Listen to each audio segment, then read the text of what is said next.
کہ آپ حضرات درس قرآن سننے آئے، ایک عظیم مقصد لے کے آئے۔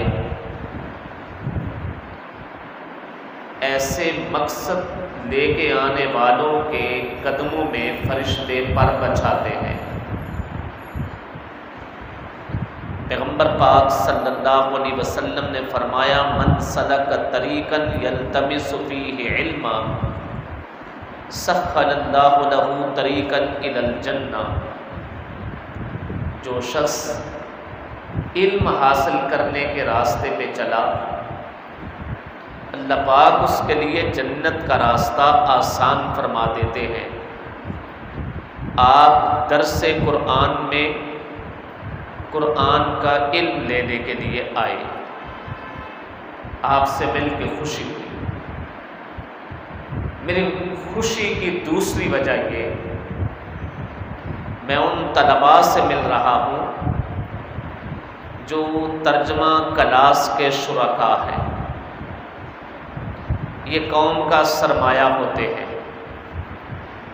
یہ قوم کی امنگوں کی امید ہوتے ہیں۔ ان سے مل کے یقیناً خوشی ہوتی ہے۔ اور تیسری خوشی کی بڑی وجہ، میرے عزیز فاضل نوجوان مولانا ندیم مراد علی سندھو اور عزیزم مولانا بلال حواری، اللہ پاک ان جوانوں کے علم میں، عمر میں بہت بہت برکات نصیب فرمائے۔ ان کی کلاس سے ملاقات کر رہا ہوں، ان کے حلقہ درس سے مل رہا ہوں، اپنائیت سی محسوس ہو رہی ہے۔ محترم دوستو، جس عنوان پہ چند گزارشات آپ کی خدمت میں رکھنی ہے، اس کا تعلق ہے نوجوانوں سے۔ معاشرے کی تشکیل میں نوجوان کیا کردار ادا کر سکتے ہیں؟ انسان کی زندگی کے 3 مرحلے ہوتے ہیں۔ ایک مرحلہ ہے لڑکپن، اور ایک مرحلہ ہے جوانی، اور ایک مرحلہ ہے بڑھاپا۔ یہ تینوں اہم ہیں، لیکن ان تینوں میں سب سے اہم، جہاں انسان کا شعور کمال کو پہنچا ہوتا ہے، جہاں خدا داد صلاحیتیں ساری بیدار ہوتی ہیں، جہاں پہ تمام کمالات اپنے پورے شباب پہ ہوتے ہیں، یہ مرحلہ اور دور ہے جوانی۔ لڑکپن کا زمانہ یہ نشو و نما کا زمانہ ہے، یہ جسم کی گروتھ کا زمانہ ہے، یہ جسم کی پرورش پانے کا زمانہ ہے۔ اسی لیے رب العالمین نے بھی اس زمانے میں بندے پر احکام لاگو نہیں کیے۔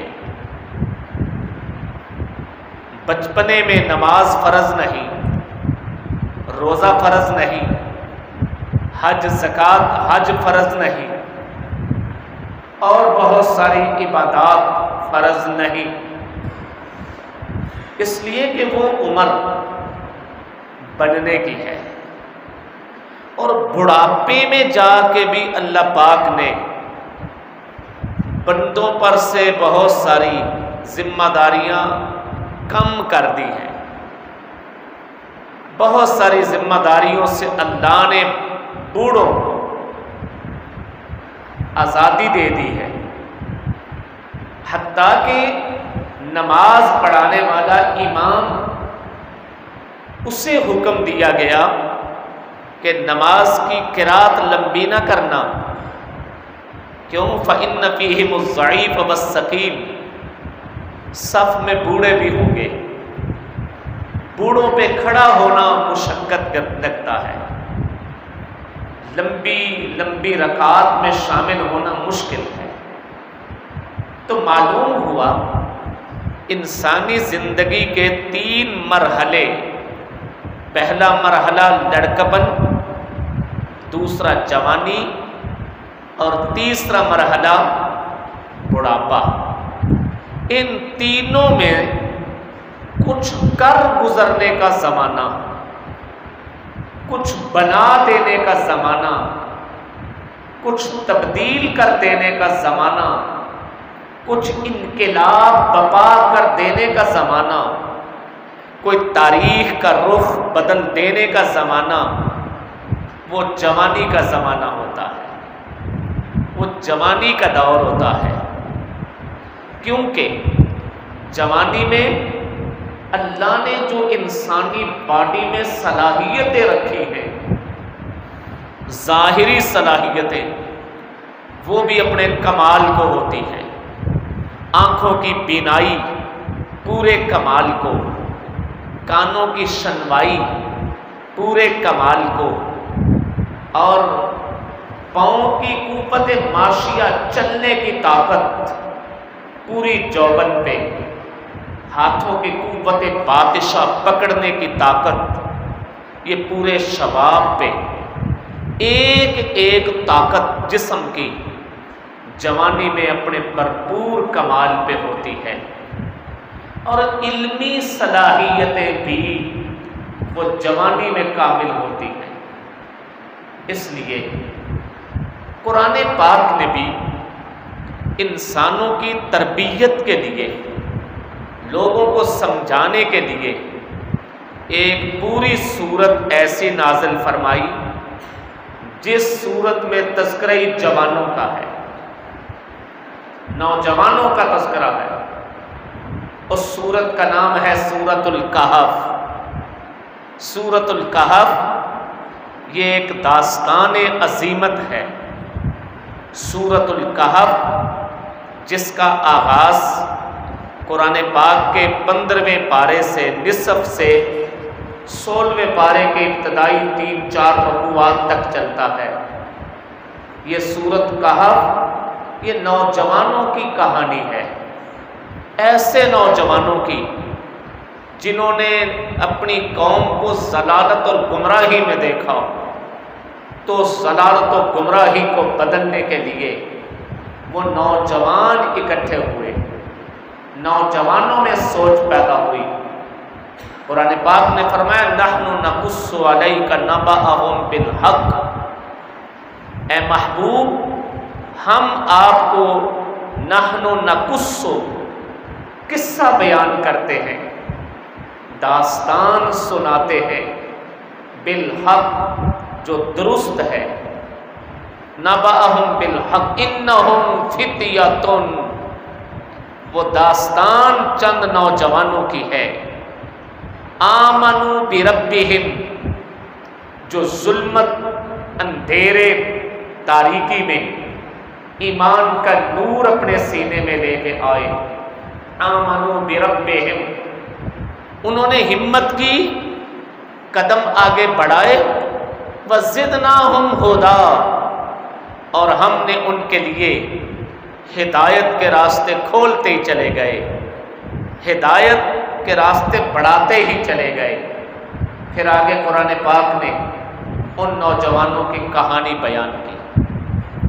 احباب کرام، حضور نبی کریم صلی اللہ علیہ وسلم نے اسی لیے تو ارشاد فرمایا جوانی کا لمحہ وہ ہوتا ہے، ایک حدیث مبارکہ میں رب العالمین عرش کے دن 7 آدمیوں پہ اپنا سایہ رکھیں گے، ان 7 میں ایک وہ نوجوان جو جوانی اپنے رب کو دے بیٹھا، جوانی میں جس نے اپنے آپ کو سنبھال لیا۔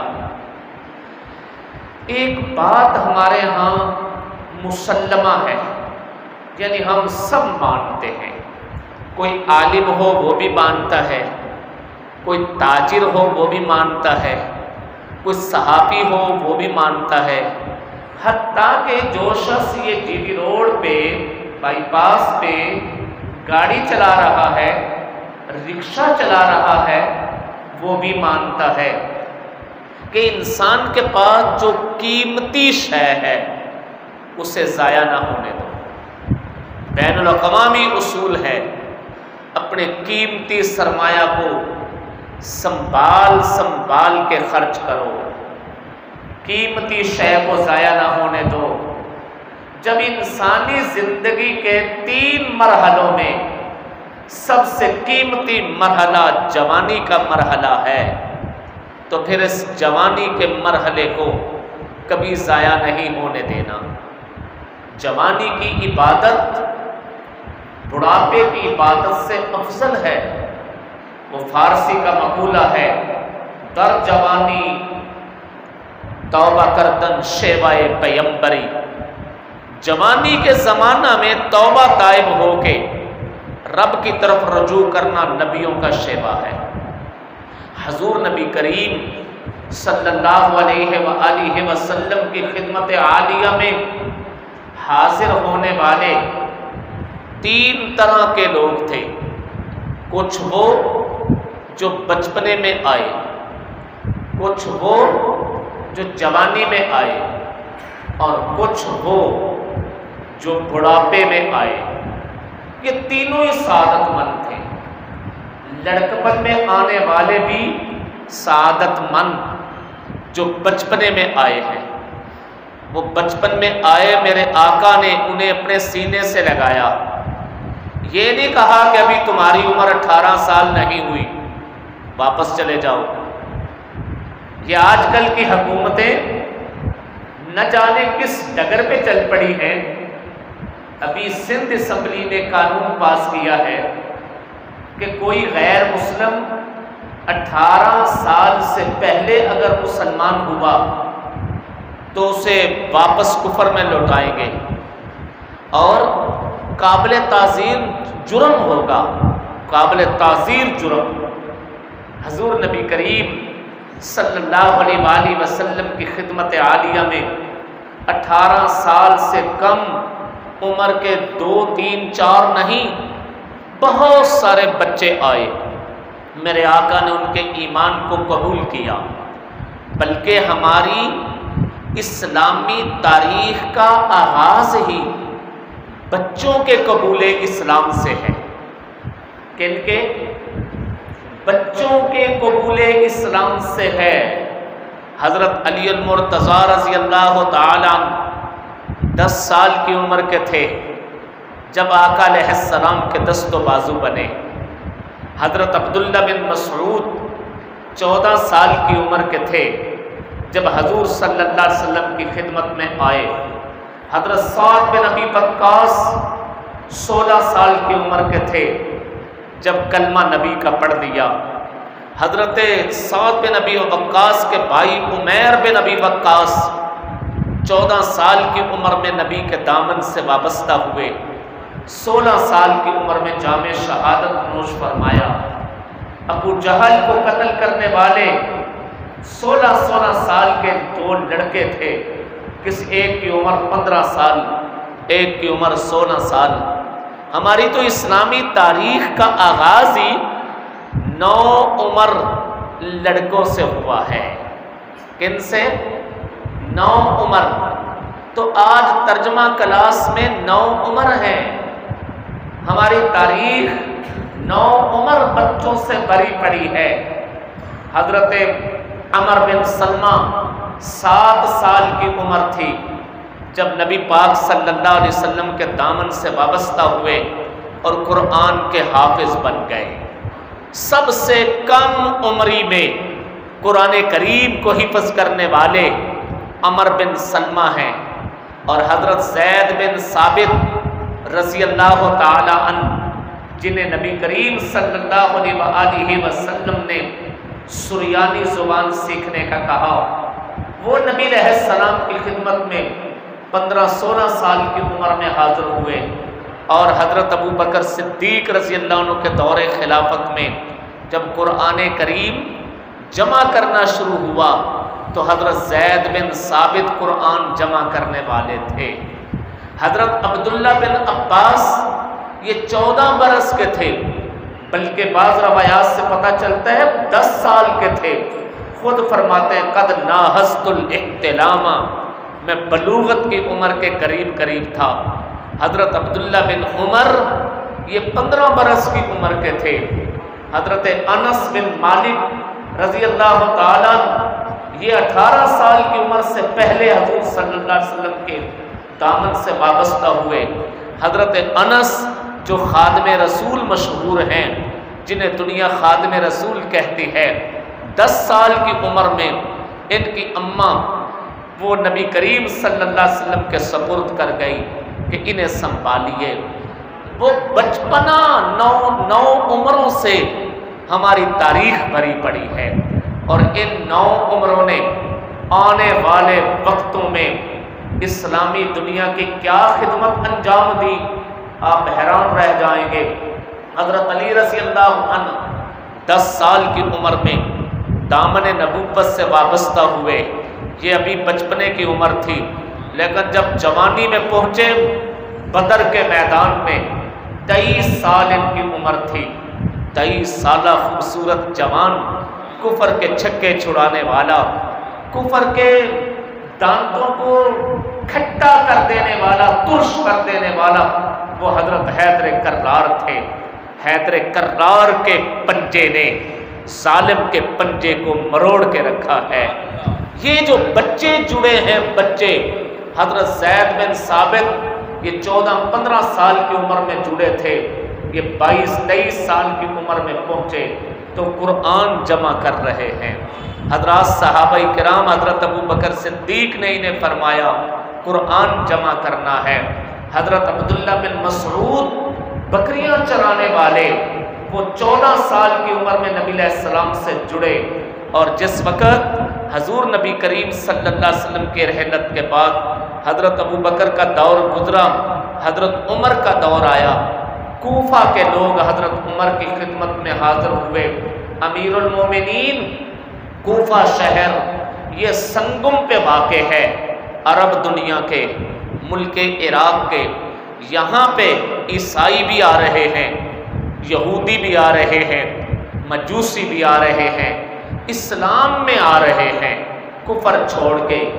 ان کی رہنمائی کے لیے ہمیں ایسا عالم چاہیے جو بیک وقت اسلام کی ترجمانی یہودیوں کے سامنے بھی کر سکے، عیسائیوں کے سامنے بھی کر سکے، مجوسیوں کے سامنے بھی کر سکے. ہمیں ایسا کوئی نوجوان دیجئے. حضرت عمر نے فرمایا اے کوفہ والو، ایک نوجوان جو قد کا چھوٹا، جسم کا پتلا، پتلی پتلی ٹانگیں، حضرت عبداللہ بن مسعود رضی اللہ تعالیٰ، یہ نوجوان میں نے اپنے لیے رکھا ہوا تھا، جاؤ تمہیں دے رہا ہوں. عبداللہ ابن مسعود کو لے کے لوگ کوفے میں پہنچے. جس وقت حضرت عبداللہ بن مسعود کی صلاحیتیں ان کے سامنے آئیں تو وہ نہر فرات کے کنارے پہ کھڑے ہو کے کہا کرتے تھے اس فرات کے اندر بہنے والا پانی وہ زیادہ گہرا ہے یا عبداللہ بن مسعود کا علم زیادہ گہرا ہے. ہوتی ہے جڑنے کی، بننے کی. مبارک ہو آپ کو، آپ اس بننے کی عمر میں جڑے ہو اور کچھ کر گزرنے کی عمر میں. 9 عمر آئے اور پھر بڑی جوانی میں آئے. بدر کے میدان میں ابو جہل کا سر قلم کرنے والے وہ کون تھے؟ 9 عمر تھے. ابو جہل کا سر خاک میں ملانے والے 9 عمر تھے. آپ نے واقعہ سنا ہوگا، حضرت عبد الرحمن بن عوف رضی اللہ تعالیٰ یہ بڑی عمر کے تھے. فرماتے ہیں میرے جی میں بات آئی، کاش کہ میرے دائیں بائیں آج کوئی کڑیل جوان ہوتے اور میں دشمن کی آنکھوں میں آنکھیں ڈال کے بات کرتا. ابھی یہ سوچ رہا ہوں کہ 2 لڑکے آئے اور آ کے کہتے ہیں یا عمی این ابا جہل، اے چچا ابو جہل کہاں ہے؟ ہم نے کو پوچھا ابو جہل کے بارے میں کیوں پوچھ رہے ہو؟ وہ کہنے لگے ہم نے سنا ہے وہ حضور نبی کریم صلی اللہ علیہ وسلم کو گالیاں دیتا ہے، آج ہم اس نبی علیہ السلام کے گستاخ کا سر تن سے جدا کرنا چاہتے ہیں۔ اتنے میں چلتے چلاتے سامنے سے ابو جہل آیا، چھڑی ہاتھ میں پکڑی ہوئی، چھڑی کے اوپر پان سونے کی لگی ہوئی، تکبر میں سر اس کا اونچا ہے، شملہ بہت اونچا کیا ہوا، سونے کی پان چڑھی ہوئی، چھڑی ہاتھ میں، اشاروں سے اپنے سپاہیوں کو کہہ رہا ہے ایسے چلو، ایسے کھڑے ہوو، یوں کام کرو۔ میں نے کہا ذاک ابو جہل، وہ ابو جہل ہے، بس کہنے کی دیر تھی۔ وہ چھوٹے چھوٹے بچے یوں جھپٹے ابو جہل پہ جیسے عقاب اپنے شکار پہ جھپٹتا ہے۔ آگے دو روایتیں آتی ہیں، ایک روایت یہ کہ انہوں نے گرا دیا ابو جہل کو، گرا کے چھوڑ دیا کہ تڑپے، اور تڑپ تڑپ تڑپ کے مرے، پیچھے ہٹ گئے۔ اسی دوران ایک اور ایسا ہی جوان پہنچا۔ وہ جوان کون تھا؟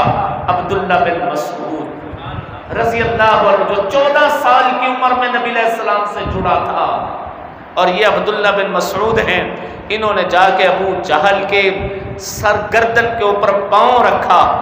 ابو جہل کی آنکھ کھلی اور کہنے لگا او لونڈی کے بچے، اماں کا تانا دے کے کہا او فلاں کے بچے، تیری یہ جرت، تو بکریوں کا چرواہا ہو کے ایک سردار کی گردن پہ پاؤں رکھے، تیری یہ جرت۔ حضرت عبداللہ بن مسعود کو وہ لمحے یاد آ گئے جب یہ مکہ مکرمہ کے پہاڑوں کے دامن میں بکریاں چرایا کرتے تھے، اور اس دوران کافر آ کے ان کی گردن پہ پاؤں رکھ کے رگڑتے اور کہتے کہ اب بھی تم محمد صلی اللہ علیہ وسلم کا کلمہ پڑھتے ہو۔ اس وقت بھی ان کی زبان سے صدائے لا الہ بلند ہوتی تھی۔ عبداللہ ابن مسعود نے فرمایا ابو جہل وہ وقت گزر گیا، تلک الایام نداولها بین الناس، ہم تاریخ کو پلٹ پلٹ کے لاتے ہیں۔ تو حضرت عبداللہ بن مسعود نے ابو جہل کا سر قلم کیا۔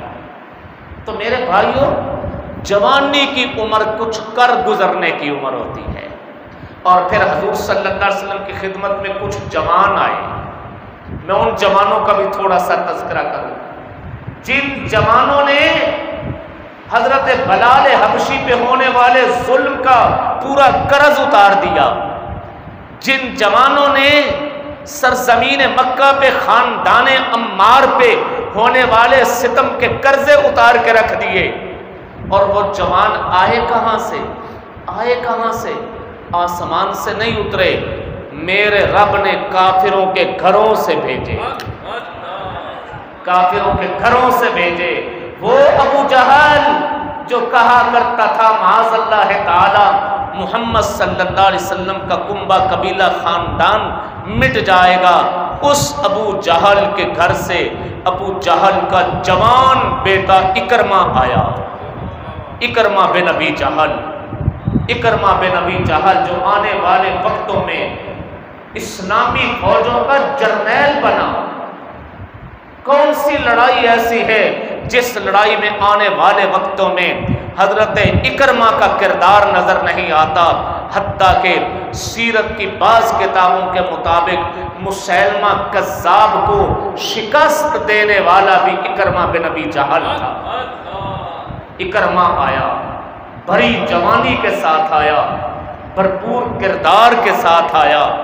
اور ایک دوسرا جوان عرب کا ایک سردار تھا، عاص بن وائل، عاص بن وائل، عاص بن وائل کہا کرتا تھا مسلمانوں کو گمراہ کر دو، لے کے آؤ فلاں فلاں علاقوں سے کنجریاں، وہ آ کے ڈانس کریں۔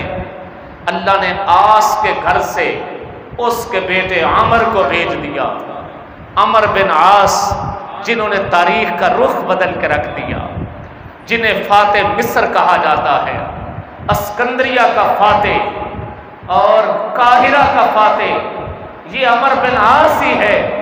جس کو خط بھیجا تھا حضرت عمر نے، عمر یہ خط جا کے دریائے نیل کی تہ میں دبا دو اور اسے کہو دریائے نیل کو، اس پہ جو عبارت لکھی تھی، عبارت یہ تھی، اے نیل اگر رب کے حکم سے چلتا ہے تو چل، ورنہ چل، ورنہ چل، تیری کوئی ضرورت نہیں۔ یہ عمر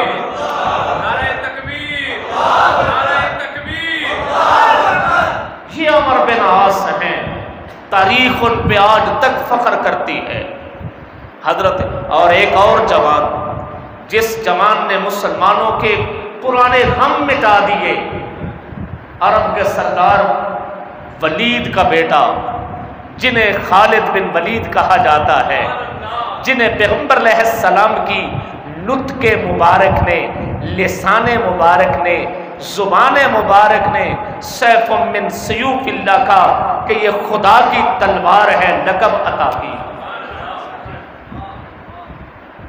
لوگ موت سے ڈرتے ہیں، خالد بن ولید کو موت دیکھ کے کنی کترا جایا کرتی تھی۔ جسم کے اوپر 117 زخم ہیں تلواروں کے، نیزوں کے۔ علماء نے لکھا خالد بن ولید رضی اللہ تعالی عنہ جس وقت بوقت وفات آیا، آنکھوں میں آنسو آ گئے، آنسو ٹپکتے ٹپکتے داڑھی پہ آئے۔ کسی نے خالد بن ولید کی غیرت ایمانی کو للکار کے کہا، خالد ساری زندگی موت کی آنکھوں میں آنکھیں ڈال کے بات کرتے رہے ہو، آج موت کو دیکھ کے گھبرا گئے ہو، آج موت کو دیکھ کے آنکھوں میں آنسو آ گئے ہیں۔ یہ خالد بن ولید تھے، رومی سلطنت کے جرنیل نے کہا تھا خالد تم موت سے ڈرتے نہیں ہو؟ خالد نے کہا تھا کیوں ڈروں، اس لیے کہ موت تیرے ہاتھ میں ہے ہی نہیں، موت تو رب کے قبضہ میں ہے۔ رومی جرنل نے کہا تھا تیرا عقیدہ اتنا پکا ہے، اتنا پکا؟ ہاں فرمایا اتنا پکا ہے۔ جنرل نے اپنی جیب سے زہر کی ڈبیا نکال کے کہا خالد یہ زہر کی ڈبیا پی کے دیکھو، یہ زہر پیو، زہر موت دیتا ہے۔ خالد بن ولید زہر کو یوں چاٹ گئے جیسے شہد کو چاٹ جایا کرتے ہیں۔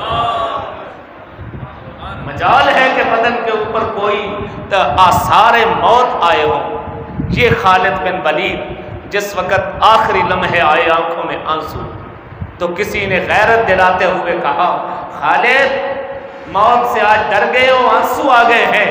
فرمانے لگے نہیں، موت سے ڈرنے والا نہیں۔ ایک عجیب جملہ کہا جو تاریخی جملہ ہے، فرمایا کہ دنیا والوں کو بتا دو، موت سے ڈرنے والوں کو بتا دو، خالد بن ولید نے زندگی میں موت کو شکست دی ہے۔ میرے جسم کے اوپر لگنے والے تیروں کے نشان دیکھو، تلواروں کے نشان دیکھو، نیزے سے پڑنے والے شگاف دیکھو، کتنے بڑے بڑے شگاف ہیں، موت نہیں آئی۔ میری آنکھوں میں آنسو اس وجہ سے آئے ہیں، میری خواہش تھی کہ میں انہی تلواروں کے وار کھاتے کھاتے انہی نیزوں سے، نیزوں کی انیوں سے بدن چھد جاتا اور نظم میرا بدن آر پار ہو جاتے یہ نیزے، میں اس حالت میں اللہ کی بارگاہ میں پہنچتا، شہادت کی موت ملتی۔ آج شہادت کی موت نہیں مل رہی، بستر مرگ پہ مر رہا ہوں۔ کہیں لوگ یہ نہ کہیں کہ خالد بن ولید جیسا جرنل وہ بستر مرگ پہ مرا ہے، اس کی موت کسی میدان جنگ میں آنی چاہیے تھی، میں تو اس محرومی پہ رویا ہوں۔ علماء نے آگے بڑی خوبصورت بات کہی، فرمانے لگے خالد بن ولید کا بستر پہ مرنا ہی بہتر تھا، بستر کے اوپر موت آنا ہی بہتر تھا، اس لیے کہ میرے نبی نے فرمایا تھا یہ اللہ کی تلوار ہے، اگر یہ میدان جنگ میں شہید ہوتے تو معاذ اللہ کہنے والا کہہ دیتا آج خدا کی تلوار ٹوٹ چکی ہے۔ نعرہ تکبیر، شہنشاہ خطاب و استاد مکرم مولانا عبدالواحد رسول نگری صاحب۔ تو یہ ہیں نوجوان، ان جوانوں نے جس وقت اسلام کو قبول کیا میرے آقا نے فرمایا خیارکم فی الجاہلیت خیارکم فی الاسلام، جو جاہلیت کے اندر بہتر جذبے رکھتے تھے، اسلام قبول کیا تو پھر ان کے جذبوں کو چاند لگ گیا، سورج لگ گیا، ستارے لگ گئے، اور ان جذبوں نے تاریخ کو بدل کے رکھا ہے۔ وہ نوجوان اسلام میں آئے، ان نوجوانوں کی جوانی سے اسلام کو فائدہ پہنچا۔ حضرت ابوبکر صدیق رضی اللہ، پہلے ذرا ایک اور نقطہ سمجھے، کب تک بندہ اپنے آپ کو جوان کہلا سکتا ہے؟ کب تک؟ ٹھیک ہے، اگرچہ یہ شرعی مسئلہ کوئی نہیں، یہ شرعی مسئلہ تو کوئی نہیں، یہ ہوں تو کسی سے بھی آپ پوچھیں گے وہ بھی کہے گا ابھی تو میں جوان ہوں۔ لیکن کب تک بندہ اپنے آپ کو جوان کہلا سکتا ہے؟ عرب لوگوں نے تو اس کی بڑی تشریح کی ہے، بڑی وضاحت کی، اس تشریح میں نہیں جاتے۔ آج مجھ سے میرے کچھ طلباء سوال کر رہے تھے کہ استاد جی دو لفظ چلتے ہیں، ایک لفظ ہے جوان اور ایک ہے نوجوان، ان میں فرق کیا ہے؟ جوان اور دوسرا لفظ کیا ہے؟ نوجوان، ان میں فرق کیا ہے؟ تو میں نے فرق سمجھایا کہ ایک شے کی ابتدا ہوتی ہے، ایک انتہا ہوتی ہے، اور ایک درمیانہ ہوتا ہے۔ کسی شے کی جو ابتدا ہوتی ہے اسے نو کہتے ہیں، نو۔ جیسے تعمیر نئی کرے تو اسے کیا کہتے ہیں؟ تعمیر نو، تعمیر نو، نئی تعمیر۔ ابتدا کسی شے کی وہ نو کہلاتی ہے۔ تازہ بتازہ پتے جو نکلتے ہیں درختوں پہ انہیں کہتے ہیں نوخیز، تازہ پتے نکلنے والے۔ تازہ پھول ہوں تو انہیں کہتے ہیں نو نہال، نو نہال، نئے نئے پھول۔ تو نو ابتدا کو کہتے ہیں۔ تو جب جوانی جنم لیتی ہے اس وقت وہ نوجوان ہوتا ہے۔ جوانی کی جو ابتدا ہے اس وقت وہ کیا ہوتا ہے؟ نوجوان۔ اب نوجوان چلتے چلتے چلتے چلتے جب وہ درمیان میں ہوتا ہے پھر وہ جوان ہوتا ہے۔ کیا ہوتا ہے؟ جوان ہوتا ہے، نوجوان نہیں بلکہ کیا ہوتا ہے؟ جوان ہوتا ہے۔ پھر چلتے چلتے جب بڑھاپے میں قدم پہنچتا ہے، بڑھاپے میں قدم رکھنے تک وہ جوان ہوتا ہے۔ اور اس کی جو اطباء لوگ بیان کرتے ہیں وہ کہتے ہیں 40 سے 45 سال کی عمر، اس عمر تک بندہ کہہ سکتا ہے کہ میں جوان ہوں۔ حضرت ابوبکر صدیق نبی علیہ السلام سے وابستہ ہوئے، عمر ان کی 37.5 سال تھی۔ کتنی؟ 37.5 سال۔ حضرت عثمان غنی نبی علیہ السلام سے وابستہ ہوئے، عمر ان کی 30 سال تھی۔ حضرت عمر فاروق نبی علیہ السلام سے وابستہ ہوئے، عمر ان کی 27 سال تھی۔ حضرت عمر 27 سال تھی۔ حضرت علی المرتضیٰ جس وقت جڑے عمر ان کی 10 سال تھی۔ اور جوان نبی سے جڑ رہے ہیں، جوان، نوجوان بھی اور جوان بھی جڑ رہے ہیں۔ یہ جڑے ہیں، بدر ہے، احد ہے، خیبر ہے، خندق ہے، اور علم کی دنیا ہے تو ایک سے ایک بڑھ کے عالم ہے۔ تو اس جوانی کی عمر کو غنیمت سمجھتے ہوئے اسے خیر کے اوپر لگانا ہے۔ جوانی کو دیوانی نہیں ہونے دینا، جوانی کو دیوانی نہیں ہونے دینا۔ یہ قیمتی سرمایہ ہے، یہ سب سے قیمتی لمحے یہ ہیں، زندگی کے قیمتی لمحے یہ ہیں۔ یہ لمحے اگر ضائع ہو گئے تو پھر انسان سے یہ پلٹ کے واپس نہیں آئیں گے، کبھی بھی پلٹ کے نہیں آئیں گے۔ عربی کا ایک شاعر، اس نے عجیب شعر کہے، عربی کا شاعر، عجیب شعر۔ وہ شعر کیا کہہ رہا ہے؟ اپنی جوانی کو خطاب کر رہا ہے، اپنی جوانی کو، یا شباب، یا شباب، یا لیتنی تعود، اے جوانی کاش کہ تو لوٹ آ، اے جوانی کاش تو لوٹ آ۔ پھر میں تجھے شکایتیں لگاؤں بڑھاپے کی، میں بڑھاپے کی شکایتیں لگاؤں، بڑھاپے نے میرے ساتھ سلوک کیا کیا ہے۔ اے جوانی تو لوٹ کے آ، میں تجھے بتاؤں میری آنکھیں اب ٹھیک دیکھتی نہیں، میں تجھے بتاؤں میرے کان اب ٹھیک سنتے نہیں، میں تجھے بتاؤں میرے دانتوں کی خوبصورت، میرے اندر کی خوبصورتی میرے دانتوں سے تھی، دانت اب جھڑنے لگ گئے ہیں۔ اے جوانی پلٹ کے آ، میں تجھے بتاؤں، شکایتیں لگاؤں تجھے اپنے بڑھاپے کی۔ اب اٹھتے وقت 3 سانس لیتا ہوں، 2 دفعہ کراہ کے اٹھتا ہوں۔ اے جوانی پلٹ کے آ، میں تجھے بتاؤں جو سفر میں بس بھاگم بھاگ کر لیا کرتا تھا، اب اس سفر کو میں ہاتھ میں عصا لے کے، لاٹھی لے کے ٹیک ٹیک کے چلتا ہوں۔ اے جوانی واپس پلٹ کے آ، میں تجھے بتاؤں کہ جو میری یارانے محفل ہوتے تھے، آج میری محفلیں اجاڑ ہو گئی ہیں، سنسان ہو گئی ہیں، ویران ہو گئی ہیں۔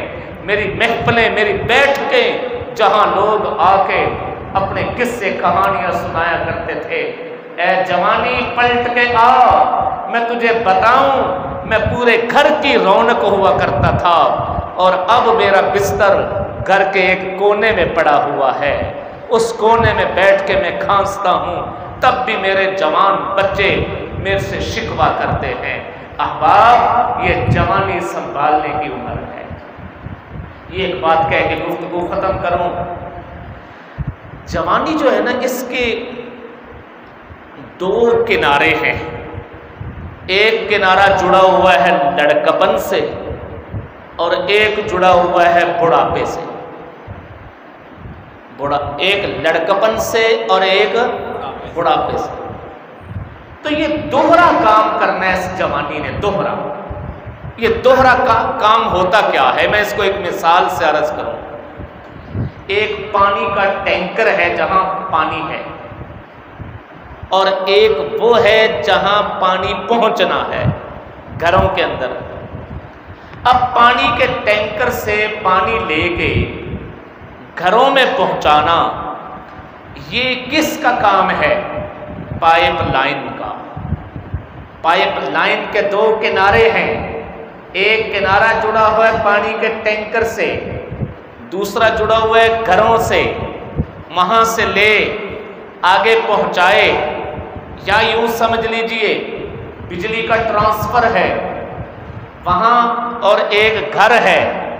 اب بجلی کے ٹرانسفر سے بجلی لے کے گھروں کو روشن کرنا ہے، لیکن بیچ میں واسطہ کون ہے؟ بجلی کی تاریں۔ اس کا ایک کنارہ ٹرانسفر سے جڑا ہے، ایک کنارہ ادھر جڑا ہے۔ جوانی کا ایک کنارہ، ایک پاؤں لڑکپن سے جڑا ہوا ہے، ایک بڑھاپے سے جڑا ہوا ہے۔ بوڑھوں کے تجربوں کو لینا ہے، بوڑھوں کے تجربوں کو جوانوں نے لینا ہے۔ جوانے یہ نہ سمجھے آج مولانا صاحب نے جوانی کوئی بیان کیا ہے، بس بابے تو فارغ، بابے تو فارغ۔ نہیں نہیں نہیں نہیں، یہ جوانی پائپ لائن ہے، یہ سپلائی لائن ہے۔ یہ سپلائی لائن کے 2 کنارے ہیں، ایک کنارہ، ایک سرا اس کا جڑا ہے بوڑھوں کے ساتھ، وہ مرکز ہیں، ان کا تجربہ ہے، ان کی صلاحیتیں ہیں، ان کے پاس خزانہ ہے، علم کا خزانہ، لیکن وہ استعمال نہیں کر سکتے۔ اب ان کی زبان ساتھ نہیں دیتی، ان کے پاس زندگی بھر کا نچوڑ ہے، تجربے ہیں۔ اب ان تجربوں کو لینا ہے، کس نے؟ بچوں نے یا جوانوں نے؟ کس نے لینا ہے؟ جوانوں نے۔ جوان ان سے لیں گے، اور نسل نو جو لڑکے ہیں، جو بچے ہیں، ان تک پہنچائیں گے۔ یہ کردار جب جوان کرتے ہیں، کریں گے، تو پھر ہمارا معاشرہ خوبصورت جنت بنتا ہے، بہترین جنت بنتا ہے۔ اور اگر نوجوانوں نے اپنے دونوں کناروں کو توڑ دیا، اگر دونوں کناروں کو توڑ دیا، یعنی اپنے بڑوں سے بھی اپنا تعلق کنیکشن ختم کر دیا بڑوں سے، تو نہ ان سے علم لے سکیں گے، نہ ان سے صلاحیت لے سکیں گے، نہ ان سے تجربہ لے سکیں گے۔